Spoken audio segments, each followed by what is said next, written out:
Hello and welcome to the Season 9 finale of the EMJ GOLD podcast, brought to you by EMJ, your number one open access destination for HCPs and pharma globally. Hi Jade, welcome to the season finale. How are you? You? Very good. Can't believe we're here already. It's really flown by. I know, it absolutely has. It has been a rapid couple of months, but we knew we had to leave you on a really great note, so we've got a very exciting episode coming up today. We do indeed, and I'm very excited to tell you all about it. Today we're going to be sharing a conversation that I just had actually, with Dennise Broderick, who is the Managing Director and President at Galen, which is a pharmaceutical company based out in Northern Ireland, and they're focused on pain management, dermatology and gastroenterology. They are indeed. At Galen, Denise is responsible for all aspects of the company's operation, so the marketing and governance across various sites throughout the UK and Europe. And she's also one of the few handful of female senior leaders that we see in pharma, so I think it's going to be incredibly refreshing to hear her perspective on leadership in this space. Yeah, I can agree with you there. Some insights on there, we definitely do speak about that, and she has some really wonderful thoughts to share with us. Before Galen, though, she held positions at Pfizer, Hospira, Zeneus and Viatris, most recently working as the country manager at Ipsen. But today we're going to be hearing about her journey from academia to industry, Great. What it's like to run Galen, how she makes some of the difficult decisions that leaders at the top have to make, and much more. Sounds really interesting. Let's listen in. Let's do it. Good morning, Denise. How are you doing today? I'm good, Jade. Lovely to meet you. Yeah, lovely to meet you too. Really excited to be talking to you today. So for anyone that doesn't know, Denise is the President and Managing Director of Galen Pharmaceutical Company. It's an exciting time over there. How have you found your position? Yeah, it's wonderful. I mean, I feel very blessed actually to do the job that I do because I love it. And I know it's a cliche, but I think when you do what you love, it really doesn't feel like work. It doesn't mean that there aren't tough days and there aren't days where you go, oh my goodness. But for the most part, yeah, I'm very, very blessed to do what I do. It's a great company and full of collaboration and full of fun and laughter while being very serious about what we do. So yeah, very good. Of course, yeah, it's great to have fun at work. It's always nice coming back at the end of the day and feeling like you've just been hanging out with friends after a big work day.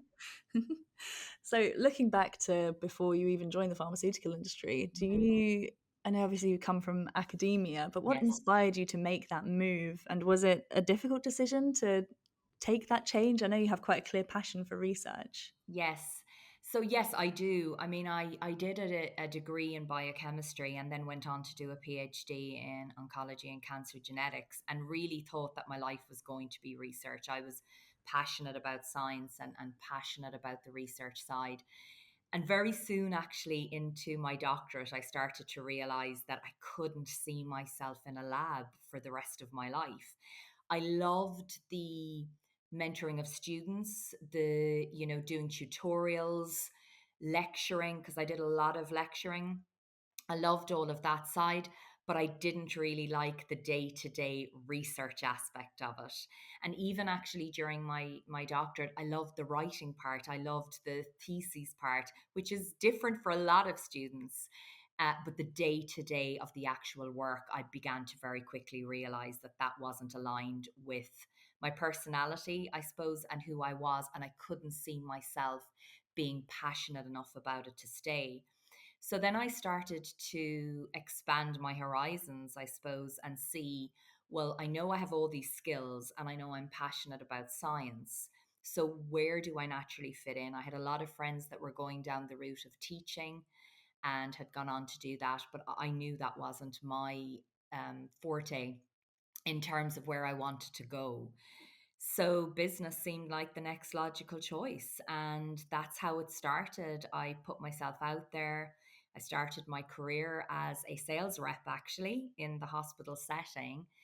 And it all began from there. And I've genuinely never regretted going into the business side of this. I get the best of both worlds. I love business, I love everything to do with it, even the bad days. I loved sales and I love everything that I do, in the industry today. And then I get to do it around the very thing I'm passionate about, which is science and everything related to that. And then ultimately, because of the type of company I work for today, we get to genuinely help people. And I suppose that's a strong motivator for me too.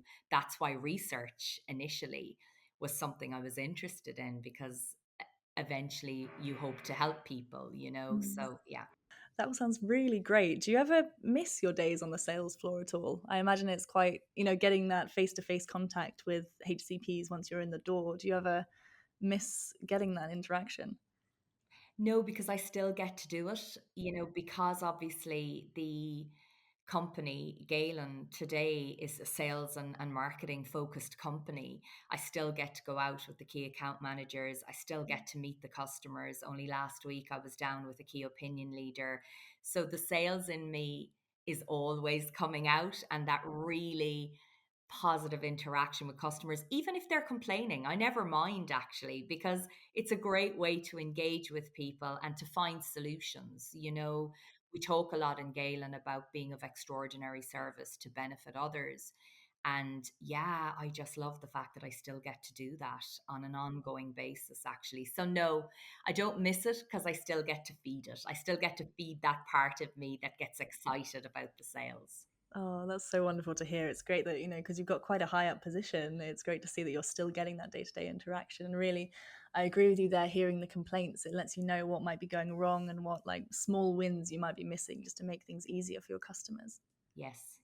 Definitely. And I think, Jade, as well, there's something wonderful about being in a small to medium company that allows you to do that, maybe more so than the big pharma companies. I mean, I've been very blessed to experience both sides of that coin. Galen is a small to medium sized pharmaceutical company. So therefore, you do get the opportunity to be far more engaged than maybe in previous roles where there were bigger companies, because then your remit is a lot different. Mm, definitely. Yeah, it's great. You've got two sides of the same coin there that Yes. you've had the experience of. So Yes. you couldn't imagine yourself in the lab forever, but when you first did step into the pharmaceutical industry, did you imagine yourself as a company leader someday, or do you think this ambition sort of evolved over time as you've had all this experience in different companies and seen all these different sized industries? No, I always knew I was going to be a leader. I was very clear about that. Similarly, I suppose the way that I always saw in research, if I stayed there, I wanted to go all the way to professorship, and I wanted to get to that level.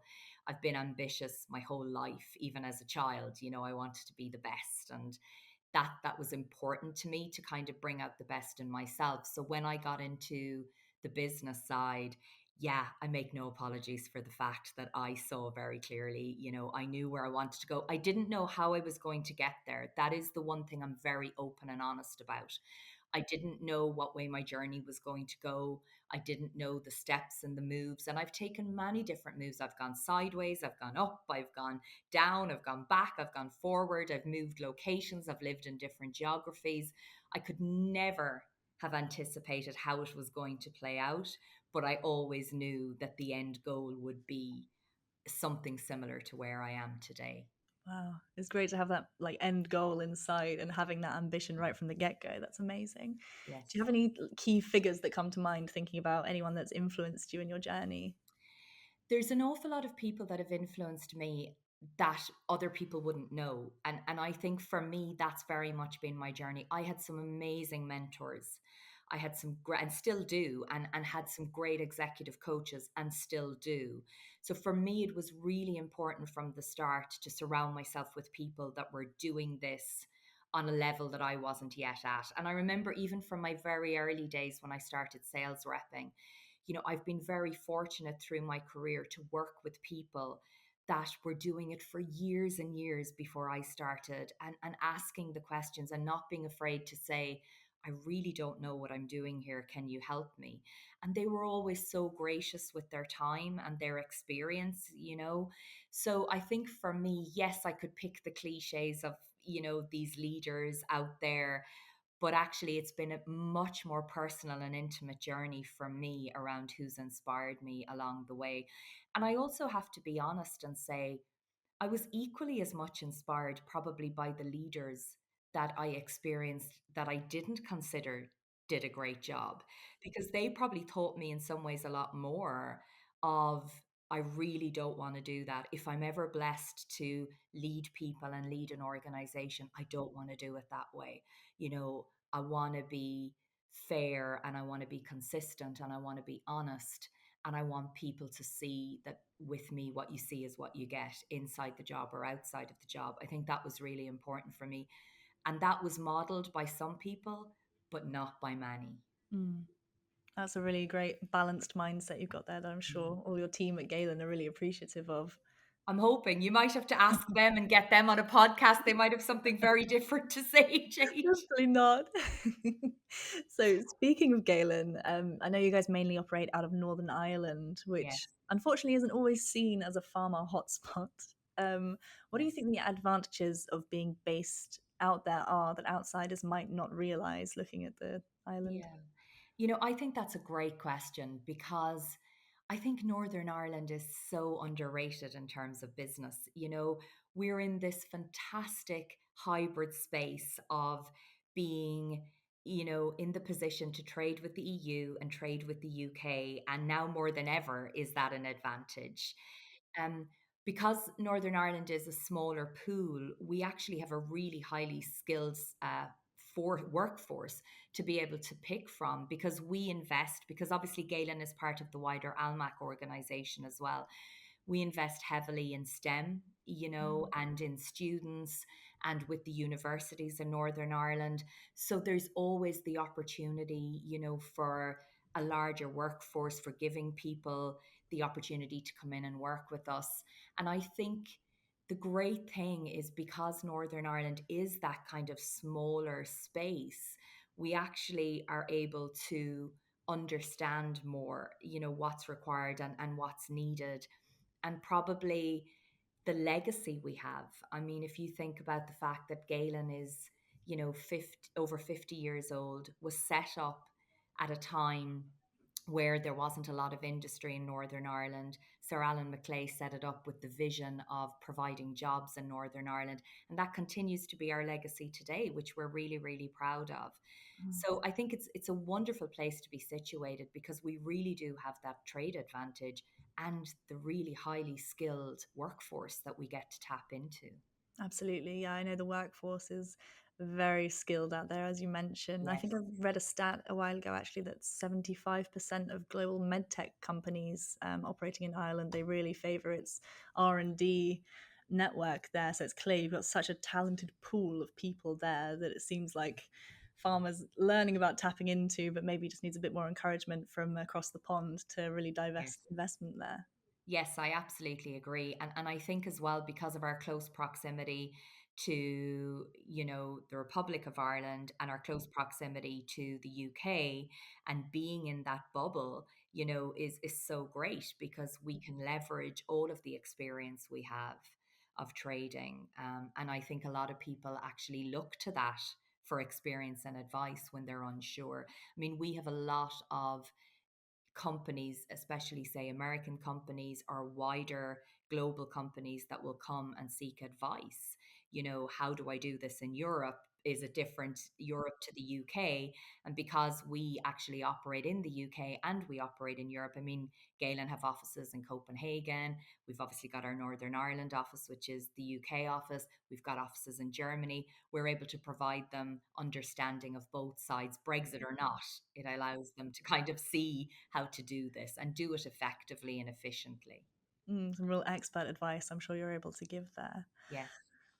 So if you, a bit of an odd question, but if you could wave a magic wand, if it were to fix one major challenge that Galen might be facing right now, what would it be, and why does it matter so much? Yes, that's a really interesting question for a number of reasons. Trying to shoehorn it into one is probably the difficulty. I think, like all companies in the world at the moment, it's hard because of the changing landscape, and we don't need to discuss the political aspect of that, or the geopolitical aspect of it. But every company has one eye turned to see what is going to happen as we move forward in this world at the moment. I think if I make it very specific to Galen, I think there are two things, if you'll permit me. The first is, we are very open on all our platforms that we are in a business where we are trying to acquire. We want to acquire new products, we want to acquire portfolios, we want to acquire companies potentially that will allow us to grow and develop. And it's really, really challenging to find those items that are a good fit for us and work for us. And there's a like-minded culture there because, again, if we're acquiring, a company, for example, we want the cultures to fit as well. So if I could wave a magic wand on that side and find 3 or 4 just, items that would slot into Galen, that would be great. I think the second thing for me then is the ongoing focus on innovation, and constantly refreshing our need to innovate. Again, that is challenging as we continue. Science is growing exponentially, ideas are coming out exponentially. So it's how can you find that place of innovation that actually works for Galen? Again, that's probably the magic wand scenario because our culture is such that we're always looking to improve, to innovate, to drive. I've got an excellent team, that are so dedicated and so smart and efficient and work so hard regardless of where they are in this world. And I think for all of us to have those opportunities to continue our growth to the level that we want it, definitely, yeah. If Tinkerbell was here right now, that's what I'd be asking for. Oh, very good insights indeed. How do you innovate as a company? Obviously, medical innovations are moving at such a rapid pace at the moment, but even just Yes. looking internally at sort of processes, do you still Yeah. get the whole team around a table for a good old fashioned brainstorm? Yes, we were one of the companies who very much embraced the coming back to work after COVID. So we offer a very good hybrid working policy, but I'm very clear that in Galen, we need people coming together. We are a sales and marketing commercial organization.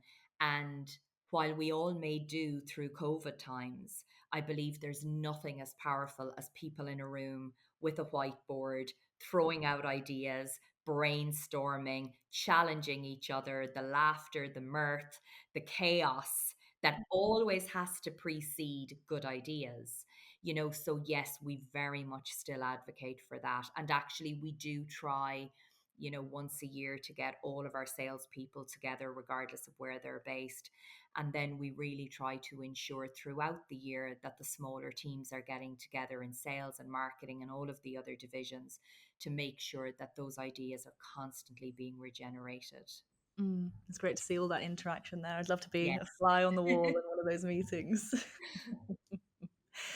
So, as much as I'm sure it is a lot of fun to lead a Yes. company such as Galen, I'm sure there have been some tough times, and tough times do test leaders in quite unique ways. But I'd love to Yes. know how you approach making hard decisions as the president and MD, and how do you keep your team aligned and really motivated during that process? Mm. It's funny, I've never had an issue with making tough decisions. It's never been a problem for me once I go through my own process. So if I step my own process and then talk to you about the wider situation, the first thing I always ask myself is it good for the business? And then, out of that, it has to be a hard yes, and once it's a hard yes, then I think you can cope with anything.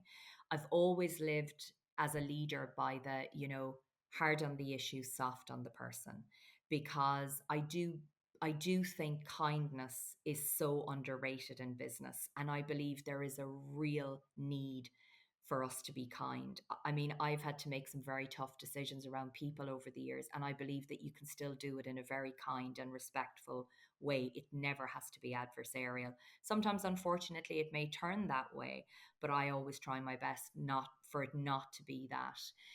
Then I will always look to see if I'm rolling a tough decision out, how can I explain it to people in a way that they're going to get it and they're going to be brought along. I think the greatest challenge is if you land a decision on employees without their understanding, their knowledge, and their ability to come on the journey with you. That's where you get the biggest disengagement because people think they're being dictated to. And, nobody likes to be dictated to. Now, I underscore that by saying, of course, even in my own career, there have been times where I've been told that this needs to get done. And we all accept that, but for the most part, I'll try to bring people along. And then we really work through it. And I think if you can also give people a clear understanding of how this is going to work, this decision was hard. Yes, it was difficult, but we're now going to work through this. We're actually going to do it this way. There's a step by step approach. Everybody's going to be clear on where they need to get to, and we're going to move forward. And I suppose I've also always advocated for the fact that everybody's entitled to speak in terms of their opinion or their disagreement. But when the decision is made, then I expect everybody to be in the boat rowing in the one direction, and I say to a lot of people, I get asked a lot of the time, what's the ethos, or, in your career, what did you learn? And I always say, there are so many boats, and I'll use the analogy of a rowing boat. There's so many boats out there. And I'm talking about these long rowing boats. If you've ever been to Hawaii, you'll see them out on the outriggers and they're all rowing in the one direction. But just because a boat isn't for you doesn't mean that you failed. I suppose, and I say this a lot when I'm at meetings and I'm standing up and talking to the team in Galen, I always say, guys, if you're in this boat, we all need to be facing forward and rowing in the one direction. If this boat isn't for you, there's absolutely no shame in that. But please get out of the boat and get into another one, because it's not going to help you, it's not going to help us, and it's not going to help the company. And I think that is a great way to live, and it's a great message to give, because it makes nobody wrong. It means you have the choice. But if you're in this boat that is called Galen, the expectation is that you're all rowing and we're all rowing in the one direction together. And because I've had to make choices in my own career to get out of different boats, that just were never going to work for me. So, yeah, I think empowering people and making them see that they have a choice in their own careers, while at the same time, if the choice is Galen, knowing that we're all trying to strive for something that's greater. That's a really wonderful ethos to have, and it's really, yeah, refreshing to hear. Yeah, and I think, when you say that to people and let them have their own choice, what you actually find is, because I say this, at our sales organization meetings, when we come together as a global company, and I talk about this, and I always say to people, we are adults. We have to be responsible for our own choices. So nobody needs to stay in a job that they're really unhappy in. I'm very blessed that we've had very little attrition of staff, in terms of choosing to move. So I'm hoping that means we're doing something right with the culture. and but I think when you stand up and you say that, and you're not afraid to say to people, guys, make the choice that's right for you, but this is the expectation. I think people respond really well to that, actually. Yeah, it's a lot about having that clear and open, honest discussion with people, I think, is Absolutely. it's the only way to build trust in any relationship, Absolutely. let alone the working environment. Yeah, totally. Well, I think this has brought us to my final question. Yes. I've got to mention it, but you Yes. are one of the few female company leaders in pharma, so congratulations there. Thank you very much. It's been great to hear how you've sort of retained kindness while also building up the ranks and building upon that ambition you've had since a child to be the leader of a company. So huge congratulations there. But I'd love to know if you have a message of hope and encouragement for any young women who might be aspiring to follow your footsteps and become leaders in the industry themselves. Yeah, I suppose I do. I was reflecting actually recently, because, of course, International Women's Day was on, and we did a talk in Galen, and I talked about my own career path. And there's a number of things. I mean, I mentor and coach a lot of young women who are either in university, coming out of university, or starting in their career. And I always say to them, and it's the hardest lesson to learn, actually, and I learned it through trial and error, is to really lean into being yourself. I tried, because when I suppose, started into leadership, there was a lot less women even in there than there is now. So I tried to change my personality. I tried to be tougher. I tried to, mold myself into what I thought other people wanted me to be. And then very quickly, I started to feel inauthentic in myself. And that was never going to work, you know. So I say a few things. Know your worth, know your strength. Surround yourself with both men and women who are going to shore you up but call you out. I had some of the best people in business who were not afraid to say to me, you know what, Denise, you're wrong. You're wrong. That's not going to work. Or share their own time that they tried it and it didn't work. And you need that balance. You know, you need a strong support network, both personally and professionally. I'm very lucky that I have both. And I would say to any female, don't ever apologize for going after what you want. Because I think so many women, myself included in a lot of my earlier career, I nearly apologized for being ambitious. I apologized for going up for roles that maybe I didn't think, you know, I had everything they needed. What I have learned actually is I need to show people how to treat me. So if I'm apologizing for almost existing, well, then they're going to look at me and think, my goodness. So it is an inside job. Again, I think it's a statement that's overused, but it's a statement that's so true. It's an inside job. And when your own self-worth matches your competency rate, because you have to continuously grow your competency levels. I mean, I have to grow and develop myself every day professionally. But when those two come together, that's the invincible moment where you go, you know what? Yes, I can take this on. And then you forge your own path. You know, you forge your own path and you let the light that's inside you shine and accept, you know, again, something I had to do for myself is that my light might shine differently to the next person or the person, you know, over there or the person leading that company, but I don't need to compare. You know, I just need to forge my own way, surrounded by people, like I said, who will build me up, but also keep me honest and keep me real. And then the sky's the limit. You know, I think women, we're our own limiters. I think if I've learned anything, and the more, because I mentor men as well and do a lot of, you know, work with them, men have a great ability to believe in themselves, I think, you know, women not as much. So for me, that is the big piece of advice I would give to people, you know your strength. And as early as you can in your career, start to cultivate that self-belief. And it can start with something tiny. It just needs to be something tiny, but you have to find it within yourself. You really do. And I'm very blessed that, like I said, my journey has been one of ups and downs, over and backs, ins and outs. But I do believe today, you know, whatever happens, I will be okay. And that's where I've come to, you know, is that I will be okay. The Denise that is within me, that's more than, you know, the Denise who's the president and MD of Galen, or the Denise who does X, Y, and Z, that at my core, I will be okay. Yeah, I think that's the message I would give to all women out there who are listening. You know, go for it. What have you got to lose?